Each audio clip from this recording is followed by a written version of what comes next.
Muy buenas noches con todos. Soy la señorita Catherine Stephanie Godoy Guamancusi, representante del Instituto de Capacitación y Actualización Peruana, ICAP.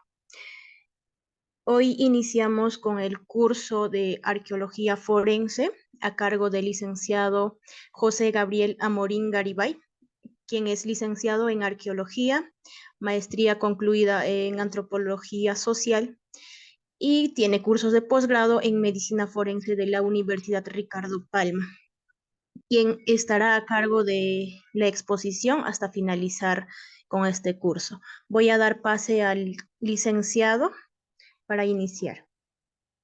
Con permiso. Sí, muy buenas noches con todos. Bienvenidos a la materia. Es una materia bien preciosa y linda. Yo sé que les va a gustar y espero que sea de su agrado. Vamos a hacer prácticamente las cosas básicas, pero como para que ustedes también tomen interés. Y bueno, este, tenemos los tiempos limitados. Ustedes han visto, hemos ordenado esto en 6 fases. Definiciones básicas, lesiones forenses, lesionología, tanatología, sexología, criminalidad y deformaciones. Además, al final les vamos a brindar una serie de videos y casos un tanto actualizados, ¿no?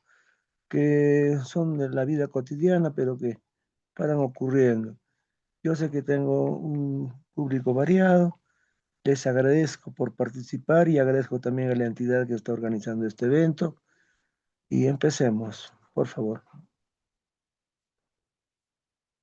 Pido que empecemos.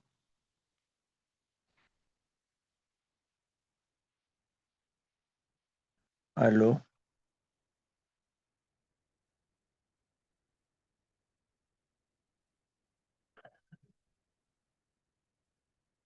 Bien, empezamos con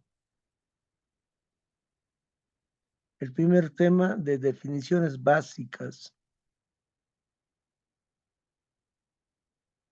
Miren, hay cosas que hay que conocerlas definitivamente.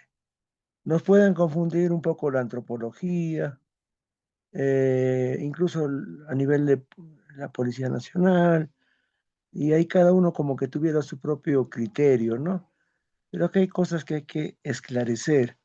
Alguna vez yo escuché que me decían, ¿qué hace un arqueólogo, pues, metiéndose en estas cosas? Ellos solamente buscan huacos, piedras. No, señor. Todo lo que no se ha escrito es lo que hace el arqueólogo. Todo lo que ya está escrito hace el antropólogo. Pero si lo juntamos a los dos, ya son dos carreras diferentes. Ya entonces, entre la biología, por ejemplo. Entonces, bueno, como ciencias forenses, las ciencias, como ustedes ven, ya les he puesto la definición bastante general, se utiliza para analizar evidencias físicas, químicas, básicamente es por las escenas del crimen. Los crímenes no solamente se han hecho o se hacen ahora, han ocurrido antes. ¿Cómo podemos estudiar en el pasado también? Que es mucho más difícil, pero también interesante, saber cómo se puede llegar a cierta información, ¿no? Y estas ciencias forenses son básicas y muy valiosas.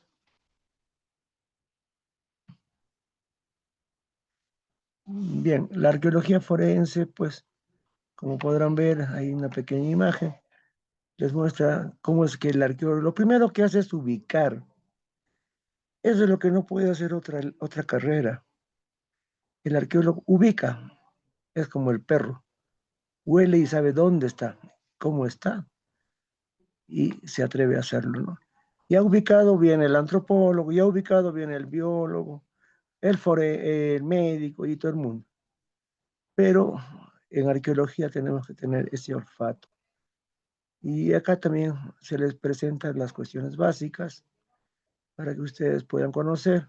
Si me voy a poner a leer todo, mejor pues ya no les hablo, ¿no?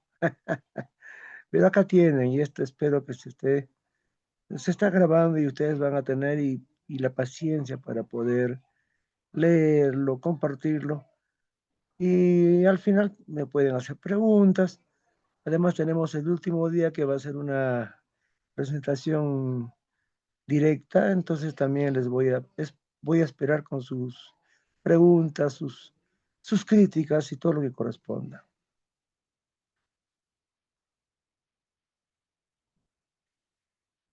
La antropología y la arqueología. He ahí la diferencia. Como ya me adelanté, les decía, ¿no? Cada uno tenemos nuestros mundos, nuestras ramas, pero al final todos somos hijos de una sola madre, que es la antropología. La antropología estudia al hombre y el hombre pues tiene, ay caramba, desde la medicina, desde donde se le vea, tiene muchas posibilidades de ser investigado, ¿no? Por ejemplo, cómo conocer la edad, la estatura, el sexo. Cuando ponemos raza, bueno, yo lo hago porque es un criterio todavía internacional, pero solo les puedo decir que no existe ya la categoría raza. La raza solamente tienen los animales, nosotros toditos, seamos crespos, negros, gordos, chiquitos, todos somos sapiens sapiens, no hay raza. Pero para una cuestión de catalogación y así, de todas maneras se utiliza por orden, no por discriminación.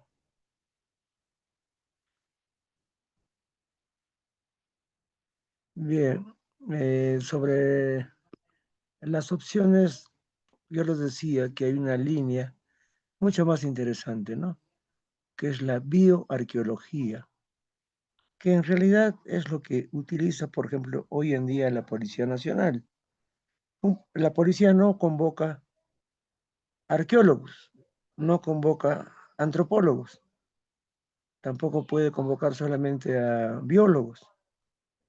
Lo que necesita en el mundo, eh, el Poder Judicial o la policía es la bioarqueología. Es una mezcla de todas las carreras prácticamente y tienen pues, mil facilidades.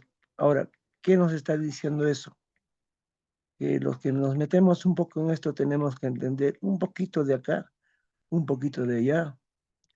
No podemos ser estrictos.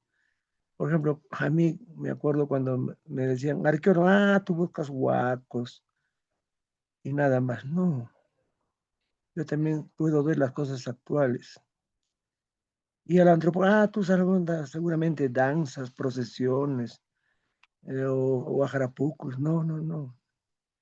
O sea, como se dan cuenta, hay que mm, meternos de todo y hay que entender que todo se relaciona, todo está vinculado. Al menos en esta carrera uno tiene que tener ese criterio, no podemos ser sectarios. Hay que ser bien abiertos y conocer. Yo espero que estén leyendo lo que están viendo, porque si no yo me voy a poner a leer y nos vamos a demorar más en el curso leyendo que otra cosa. Y además ustedes van a tener el tiempo suficiente para poder leerlo después. ¿Ya? Bueno, aquí vemos las disciplinas forenses que en el Perú se exigen, ¿no? La básica es la medicina legal. Cuando una persona muere, la única autoridad que puede, cuando no sabemos de qué murió, por qué murió, y en base a la constitución política del Perú, la única forma en que hasta nos puedan entregar el cadáver de nuestro familiar o de la persona que uno quiere, es bajo la orden del médico legal, medicina legal. Ellos deciden, por ejemplo, si hacen un acto tanatológico, que es, por ejemplo, la disección, la investigación del cuerpo mismo. Si esta persona ya ha tenido todo un proceso acompañado por médicos, normalmente ya no se hace la autopsia, ya se sabe de qué murió, pero puede haber autopsias y autopsias.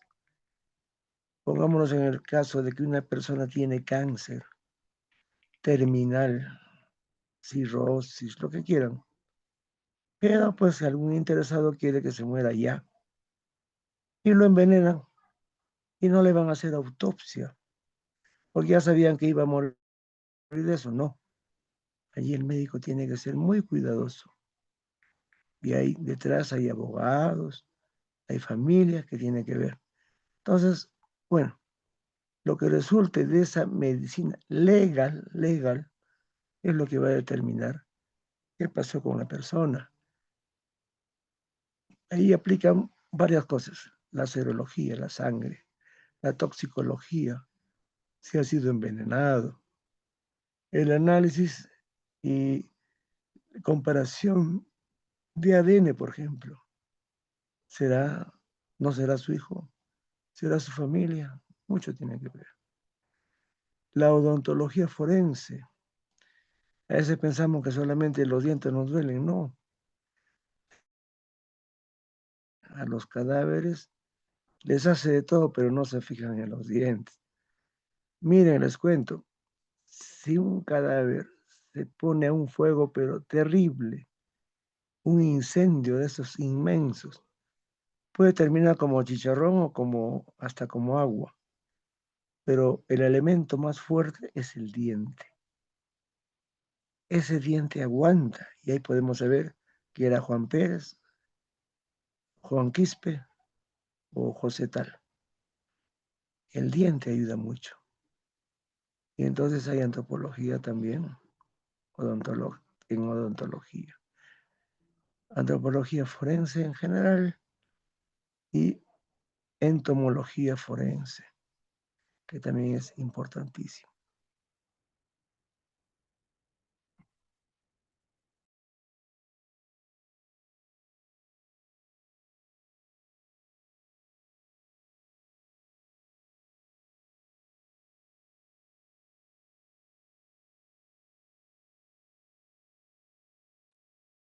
Señorita, proyécteme la pantalla, se están quejando. No están proyectando completa la pantalla, por favor.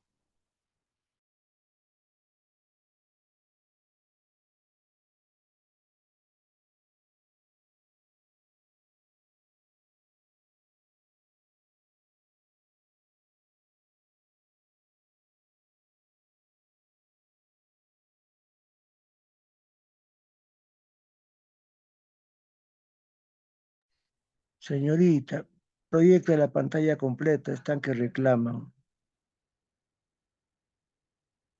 Página 8, página 8. Vamos a empezar en la página 8. Para adelante, por favor. Análisis osteoscópico. Así empieza.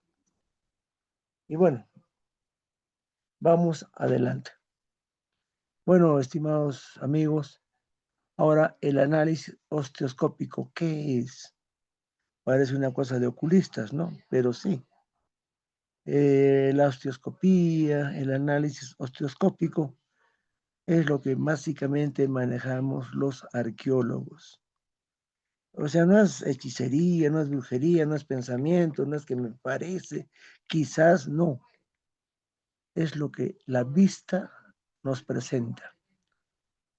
Por ejemplo, si encontramos un cadáver, ya huesos, por decir, allí tenemos que sacar la información de acuerdo a lo que vamos observando, vamos viendo, vamos sintiendo. Pero la osteoscopía es algo básico. Para eso, lo único que tenemos que tener es bastante acercamiento a estos restos. Hay otras carreras que por supuesto también la hacen, pero hay que estar relacionado con los huesos, por ejemplo. Luego tenemos la craniometría, formas para corroborar qué es o no es el individuo. Además, la craniometría viene de muy atrás. Ustedes habrán escuchado alguna vez decir que no, los varones tienen más cerebro que las mujeres, o a la inversa. La craniometría es toda una especialización para medir, pesar y sacar por metros, por centímetros cúbicos la capacidad craneana de un ser humano. Y entonces existen muchos puntos, pero eso a veces puede significar ya antropología física, que significaría cómo el hombre ha transcurrido por la historia, ¿no? Del Homo faber, el Homo habilis, el Homo erectus, sapiens. Entonces van cambiando las cosas. Entonces dirán, será para eso, pero yo pues acá tengo un cadáver actual. ¿Qué hago con cronometría? No, señor. Eso también puede servir mucho para saber de quién estamos tratando. Entonces vamos a ver que existen fórmulas. Y bueno, no es el momento para ponernos a hacer matemática, pero se los puedo brindar si ustedes desean en una siguiente sesión. Estos son los puntos básicos para hacer la craniometría, o sea, para saber cuánto tenemos de masa encefálica. Entonces, los puntos son el bregma, el lambda, el inium, la glabela y el nacio. Son lo básico, básico, básico. Existen muchos puntos más, pero con estos sacamos y podemos hacer callar a quien quiera que diga que este tiene más cerebro, el otro tiene menos. No, todos prácticamente acá estamos en lo mismo. Lo que quisiera recordarles es que no se trata de cantidad, se trata de calidad. De nuestra capacidad craneana, de nuestra cantidad de cerebro, solamente estamos utilizando posiblemente, en el mejor de los casos, un 30%, en el mejor de los casos. O sea, tenemos una barbaridad que no usamos. Así que por ahí no nos podemos ir calificando. Bueno, acá tenemos, por ejemplo, una figura que nos muestra parte de algunos huesos. La glabela que les decía, son los puntos, ¿no? La glabela, el prostio, el ganatio, el ognatio, puntos que se ponen con aparatos con los cuales después vamos a ejercer medidas con centimetraje, con regla, y luego vamos a hacer unas operaciones y nos va a salir la capacidad craneana.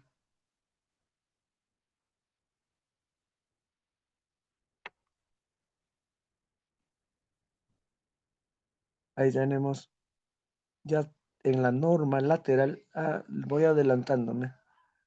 Cuando se habla de un ser y en antropología y arqueología, no podemos decir a la derecha, a la izquierda, no.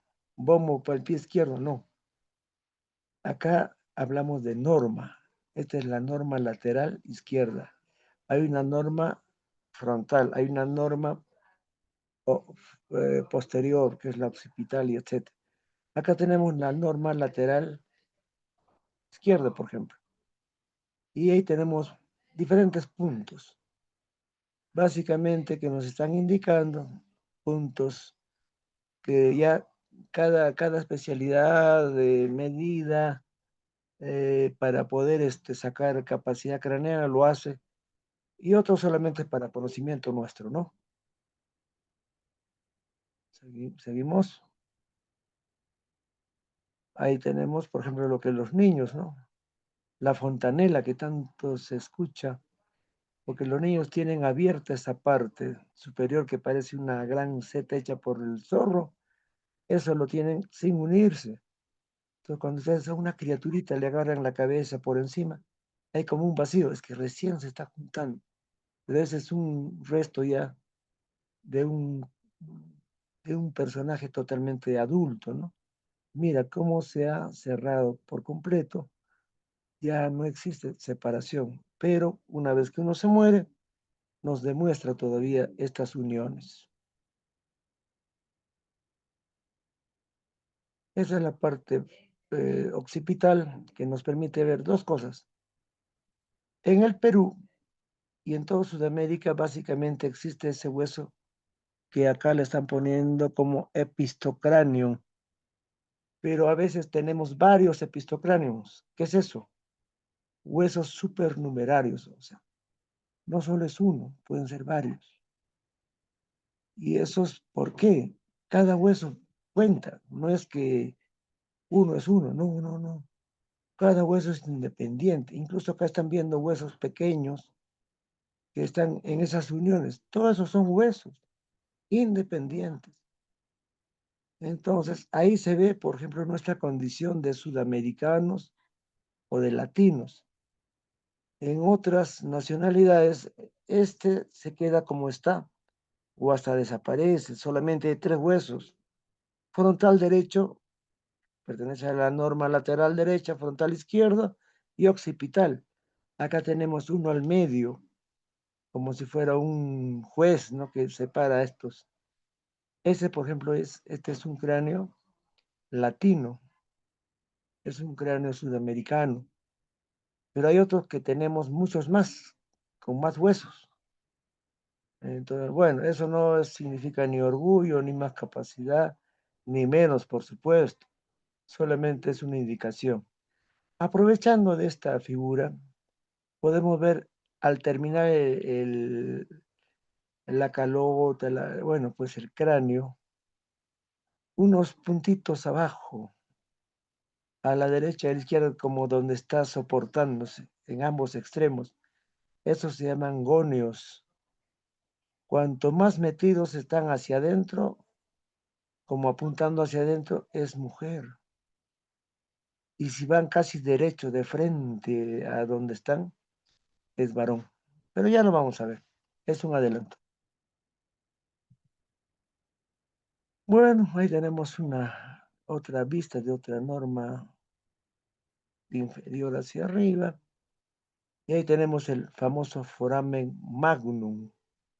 Es ese orificio que es el que une a nuestra columna vertebral con nuestro cerebro, ¿no? Con nuestra cabeza, con la cara, todo lo que quieran. Y hay un punto que es fundamental, es bueno, acá está en inglés, el punto básico para también poder medir la capacidad craneana. Ya depende de la fórmula que utilicemos para usar uno de ellos, ¿no? Acá tenemos el vacío, otro pone el opistio, pero normalmente en Perú usamos el vacío para medir con la glabela y ahí el resto de operación, para sacar nuestro porcentaje de cuánto, o nuestra capacidad de cuánta masa encefálica tenemos. Que también no solo se saca así, se puede meter bastante para los pajaritos, ponen una comida, se llena todo esto hasta el tope y luego se pesa y sale lo mismo, señores, lo mismo. Ok. La plagiocefalia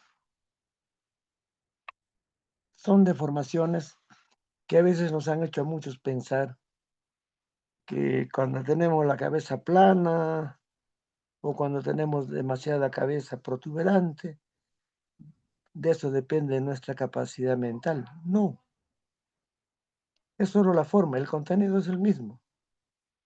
¿Qué quiero decir? Que la capacidad en centímetros cúbicos del cerebro es lo mismo, solo que uno viene cuadrado, otro viene redondo, otro viene ya, como quieran. Y no tiene nada que ver, porque hay gente que antes, en la época en Grecia, en Roma, veían esto y de acuerdo se los nombraban generales o autoridades, y a otros los desechaban y los mandaban a, pues como presos, como, hasta como esclavos. Eso definitivamente no existe, señores. Es la forma nomás. Y esa forma ni siquiera es porque así son tus padres, sino porque uno cuando es bebé es totalmente, totalmente, eh, ¿qué se puede decir? A cómo nos tengan, a cómo nos traten, ¿no? Y la cabecita del ser humano se forma de acuerdo a eso. Por eso hay grandes deformaciones. Ustedes verán a los paracas, a los nazcas, dirán, uy, ese parece un extraterrestre. No, son las deformaciones culturales que le han hecho y han salido así. Pero bueno, Pasemos ahora para ver una figura de esas. Miren, ahí tenemos niños, supuestamente el primero que es el normal, pero todos son normales, ¿eh? Todos son normales. Eso es por la posición como lo han tenido cuando era niño, los primeros meses. Y la cabeza como ha quedado, ¿no? Eso no puede ser una marca para decir que este es más inteligente que el otro. Es el mismo niño, pero está el mismo contenido. Así es que por ahí olvidémonos que si alguno quiere separar a alguien porque tiene un tipo de cabeza.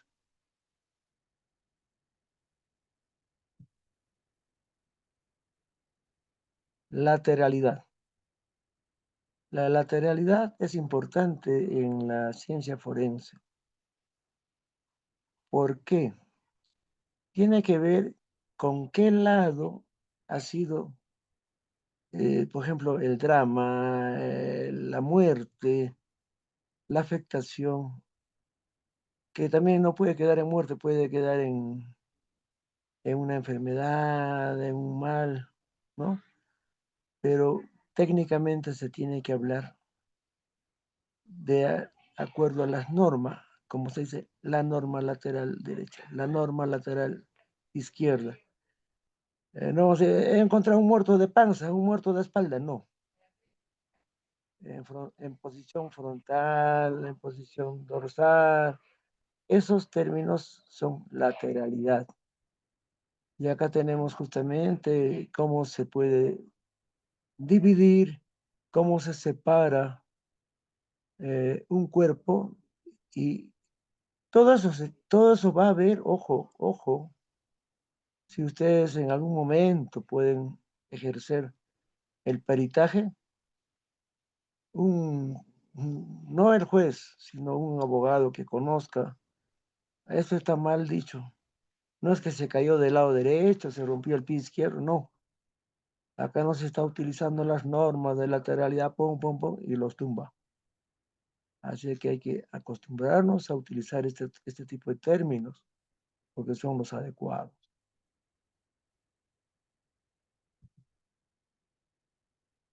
Bueno, acá tenemos acerca de los huesos. Y en la primera les había dicho que teníamos 206 huesos.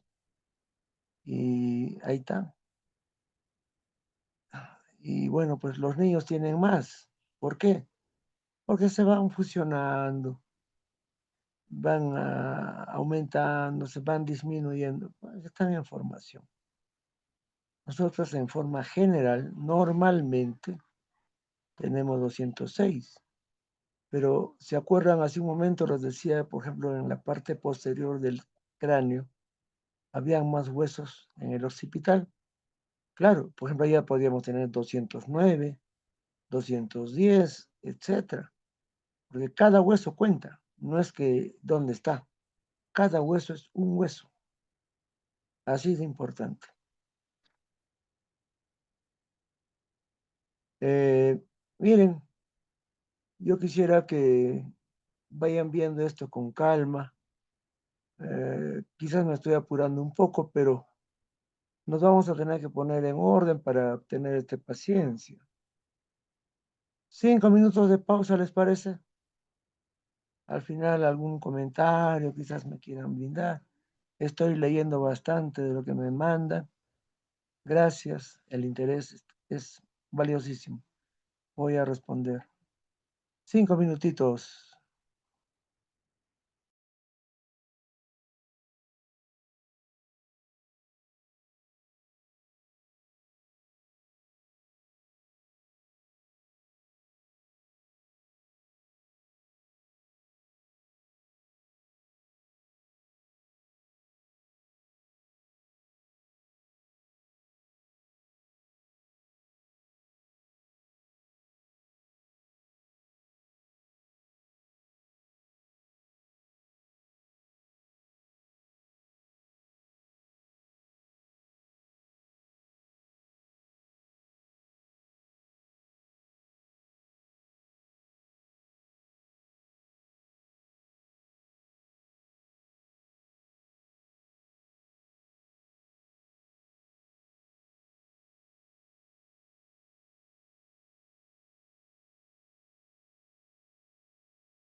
Bueno, jóvenes, estamos en la página 18, vamos a continuar.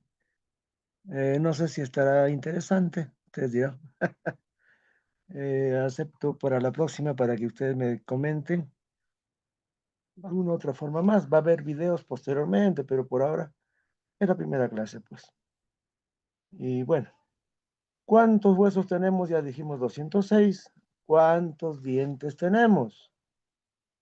Tenemos 32 normalmente, pero le estoy hablando de normal, porque a veces podemos tener más, eso no significa una normalidad. Ya está.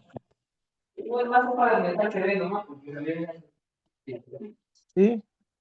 ¿Me están escuchando? ¿Qué pasó? ¿Qué pasó? ¿Qué pasó?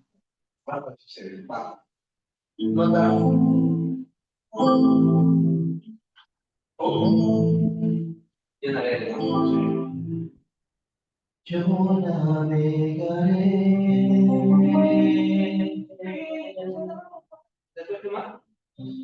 Rita, por favor, silencio, hay bulla en su micrófono. Apague su micrófono. Primero quiero saber qué vas a cantar. ¿Qué tal? Apague su micrófono. ¿Qué vas a cantar? ¿Quién va a Ya cantar? creo. No, no, así no se puede.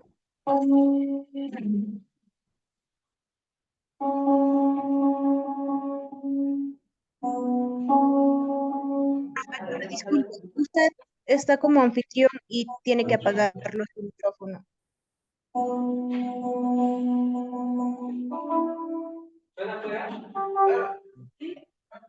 Hay un evento. No, no. Profesor, usted es el que tiene que silenciarlo. A ver, Sí. un momento.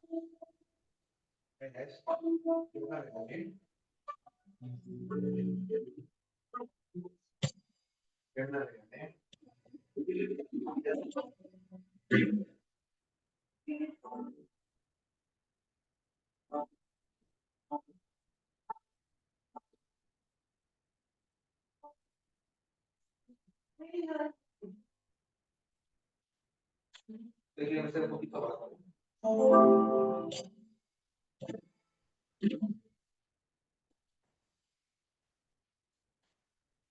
Vamos a pedir al organizador del evento que silencie los micrófonos, por favor.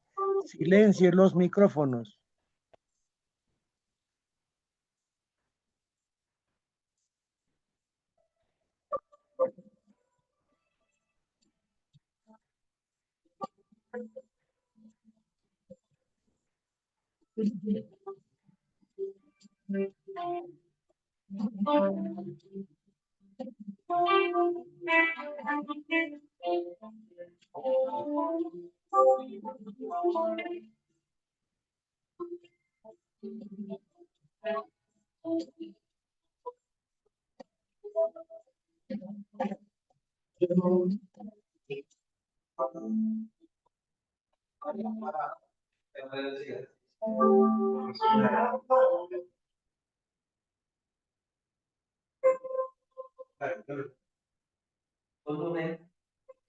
Hola.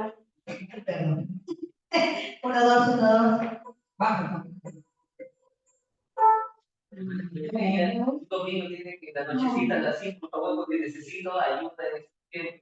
Ya sabe, ya le está trayendo un Andresito, una Andresita, o una Yarecita.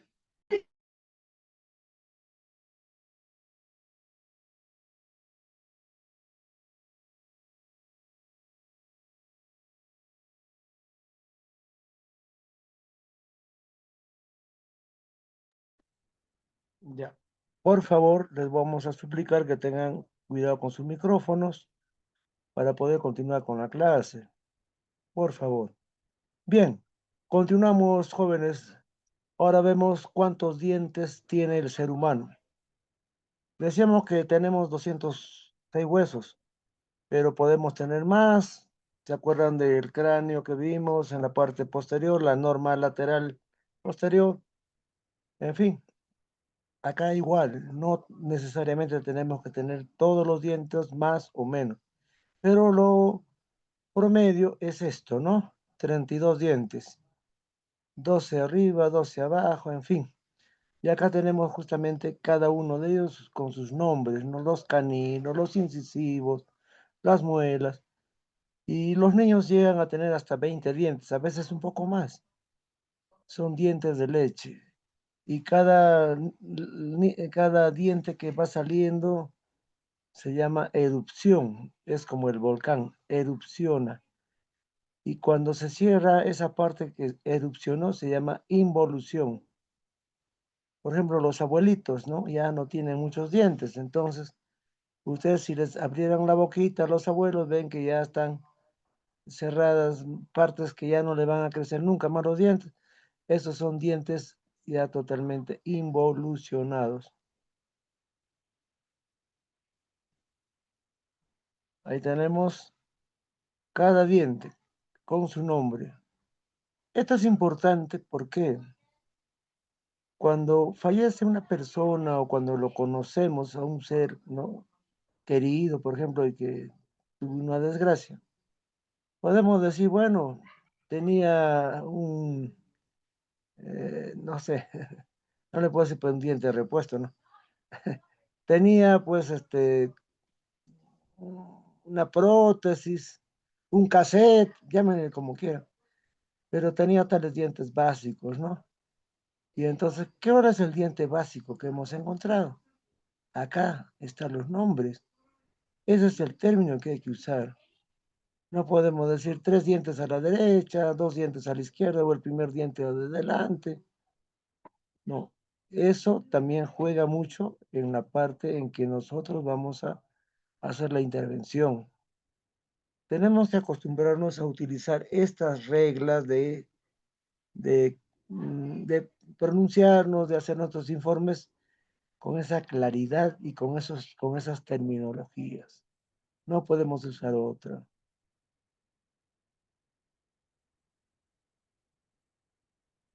Ahora vemos sobre los cortes. Hablábamos de la norma, si recuerdan. ¿Qué cosa es una norma? No es, ay, norma, no, no, no es.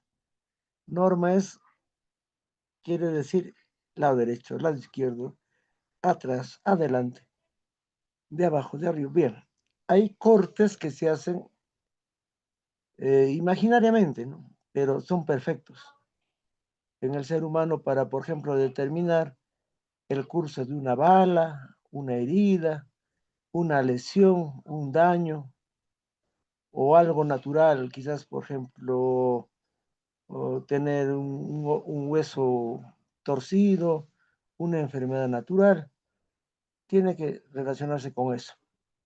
Entonces, acá están los cortes. El corte sagital o medial es el que se hace, es un corte imaginario perfecto que viene en forma vertical y divide en mitad y mitad como una torta al ser humano. Entonces, ahí tenemos que decir derecho o izquierdo en el corte sagital, basado en la sutura del cráneo. Es perfecto. No podemos decir cerca, aproximadamente. No, exactamente tenemos que mencionar así. Después tenemos el corte coronal o frontal, igual, de adelante y de atrás. Igual, para la cuestión de si un proyectil de bala, un daño o una enfermedad natural. Y el corte transversal también. Esto básicamente se usa cuando hay accidentes de tránsito, por ejemplo. A veces el carro le pasó. Ah, le pasó, pero uno está con la cabeza y ya usted es juez. ¿Y por dónde le pasó? No, solamente los pies. Ah, tiene que decir, de acuerdo al corte horizontal o axial, ocurrió esto. Ahí tenemos los cortes, para que ustedes vean esas figuras con un color diferente a la figura del ser humano, son los cortes. Pareciera una broma, una cosa no importante, es valiosísima. Ahí se nos puede caer la defensa o la acusación. Bueno, yo no soy abogado, pero el abogado que entienda esto, uy, se la juega, se la juega.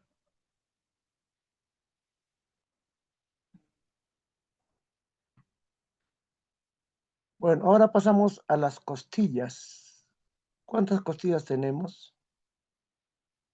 Como podrán ver, nuestras costillas tienen diferente tipo de ubicación y por supuesto, de eso depende también mucho nuestra situación de salud, nuestras enfermedades, todo prácticamente. Y bueno, podemos empezar de arriba hacia abajo, ¿les parece? Tenemos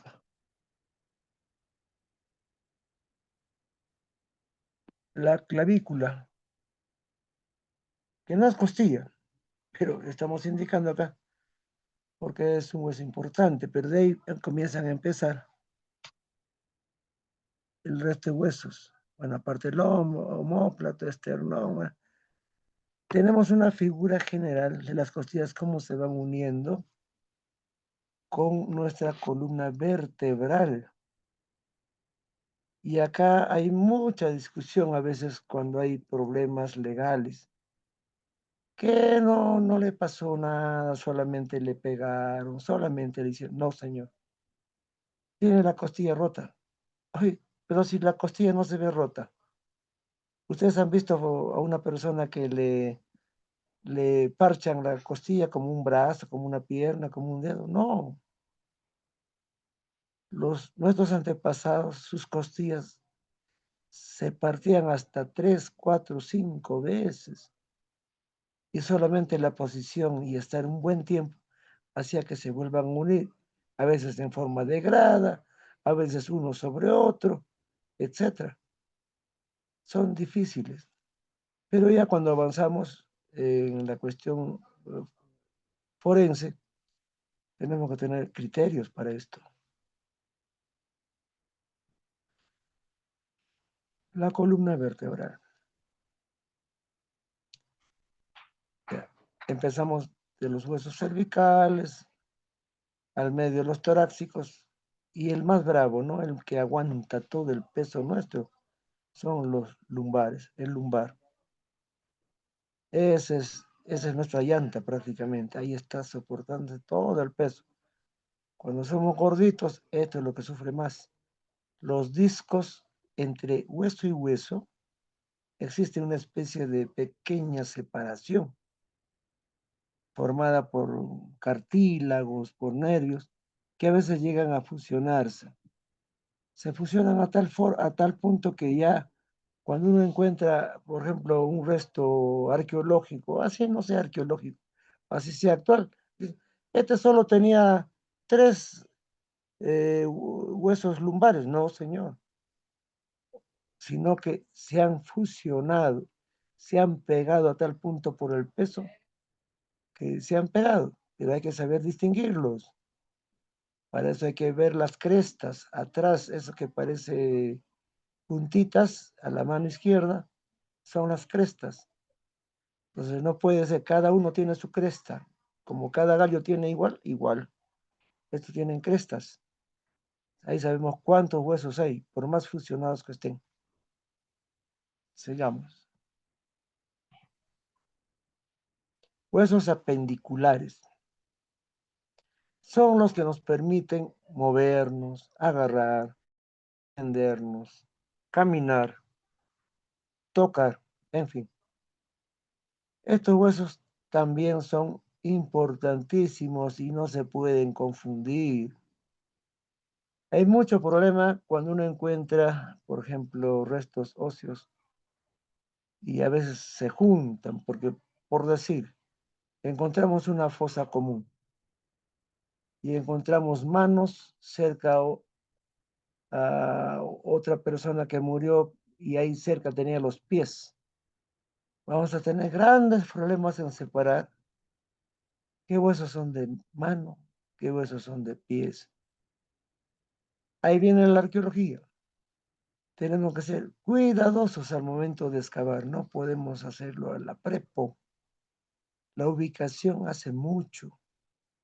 Por más muerto que uno esté, como está todavía contenido en su cuerpo, con su piel, con todo, se mantienen los huesos. Los huesos hablan. Los huesos dicen, no, no, no, señor, usted se está equivocando. Yo pertenezco al tío tal, al hermano tal. Es cuestión de tener cuidado. No hay que apurarse.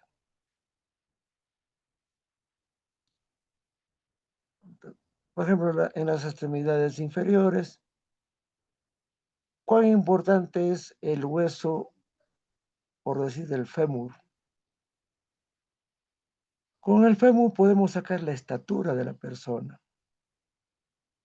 ¿Cuánto medía esta persona? ¿Ya? Sin necesidad de saber que tenía tanto que el otro.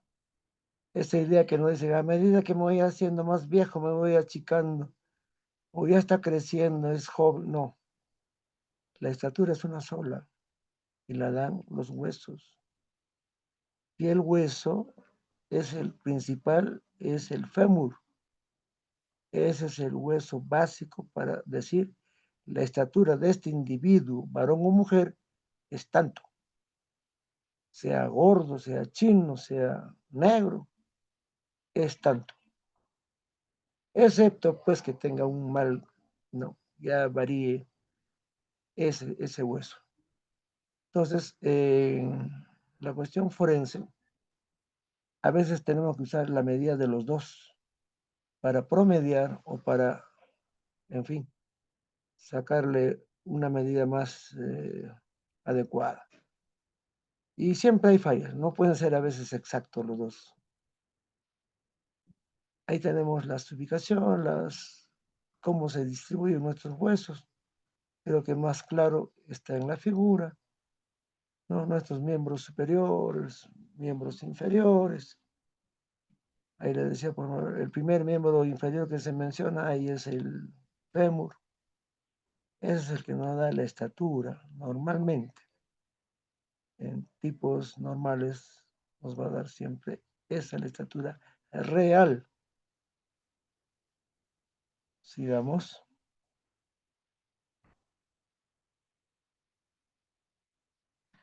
La cintura escapular.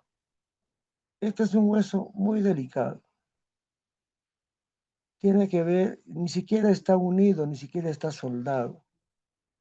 Es un hueso que normalmente las personas que trabajan como estibadores hacen mucho esfuerzo, futbolistas, en fin, casi siempre tienen lesiones acá. Muchas lesiones se producen con la escápula. Quizás por eso se llama quiere escapar. Y no está unido a nada. Es un hueso casi en el aire, pero es tan importante para la forma, para la constitución de nuestra capacidad. Y bueno, para que no nos deformemos. Ahí tenemos los otros miembros superiores, la cintura pélvica, los miembros inferiores.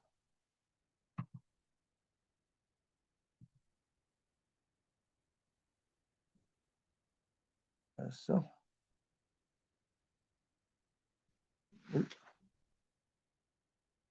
A ver, a ver.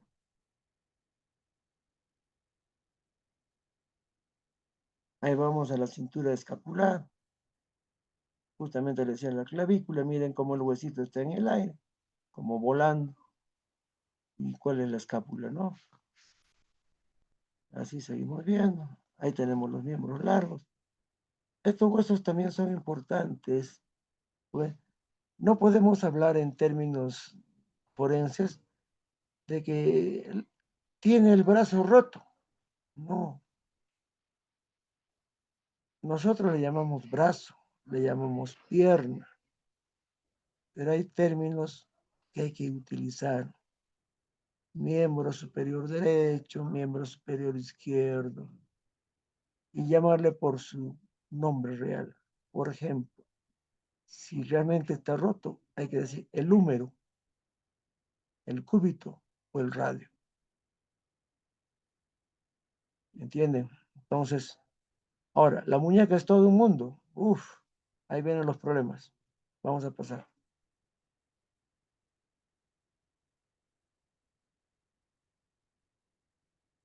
Ese es el problema. Primero empezamos con los huesos que forman, ¿no? Forman la mano. Entonces ahí tenemos los escafoides, los trapezoides. Es todo un campo que quizás no podemos llegar ya nosotros a detallar, porque a veces hay variaciones en el ser humano, en alguna forma, en algo, siempre va a haber.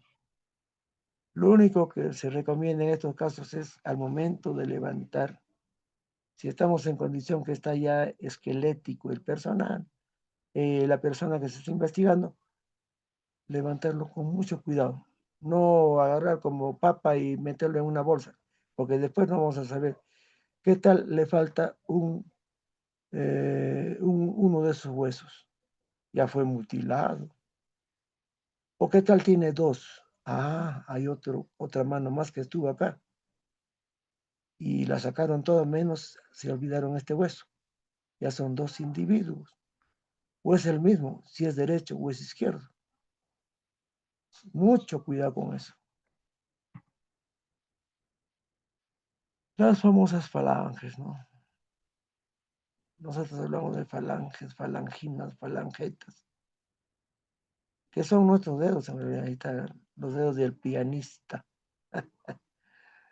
Carpios, metacarpianos, en fin. Esto, la única forma de conocerlos a la perfección es cuando uno tiene un material comparativo.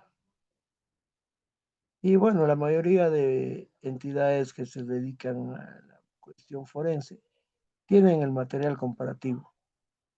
Por ejemplo, un dedo, cualquiera de estos, puede confundirnos si es el 10, si es el índice, si es el otro, no, nos puede confundir, porque cuando están como huesos son casi idénticos, ahí podemos fallar mucho. Pero bueno, eso ya es cuestión de la entidad.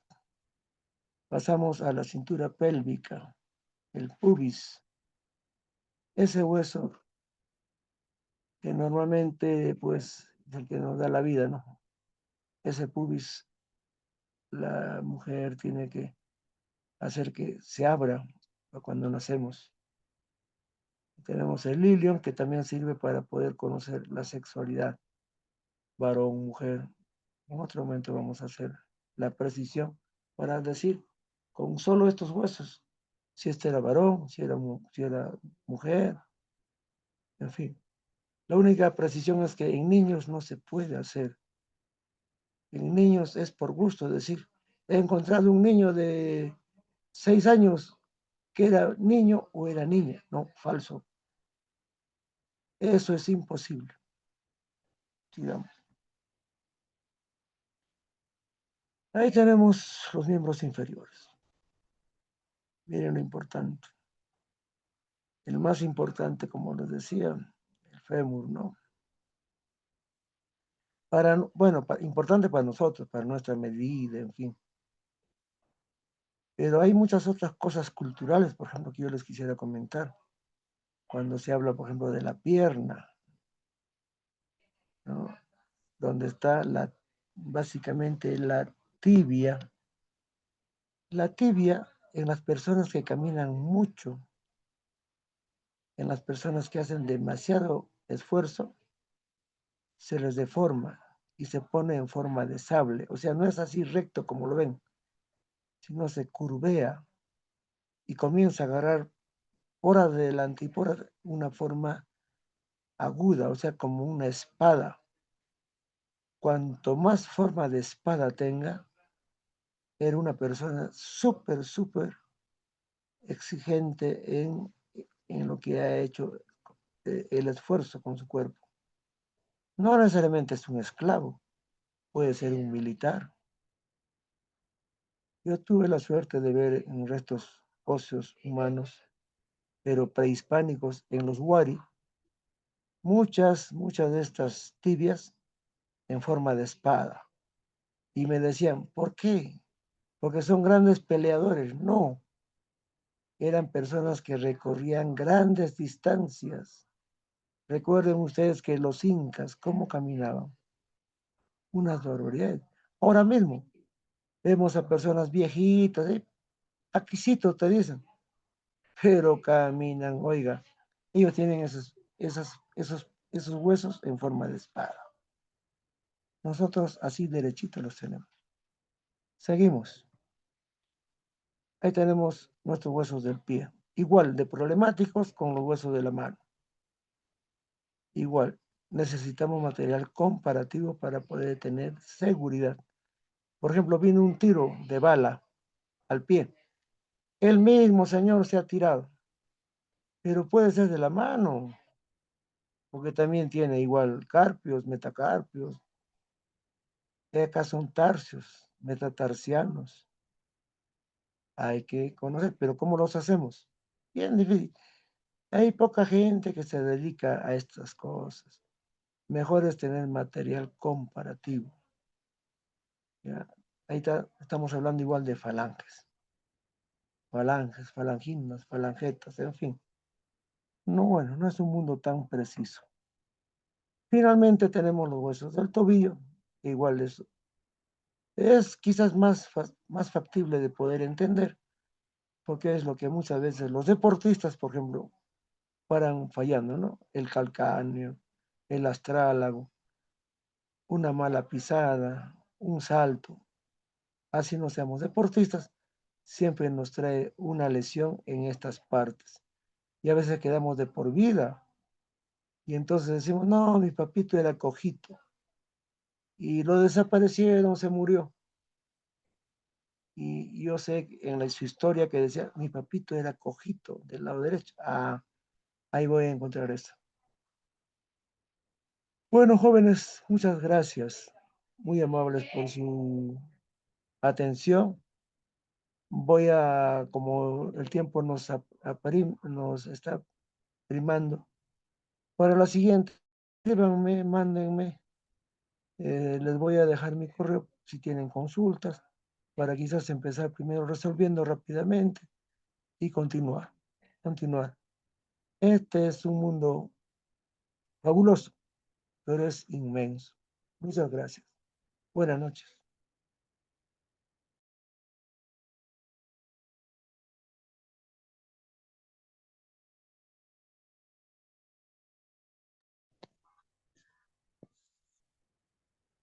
Bueno, finalizamos la primera sesión de este curso de arqueología forense.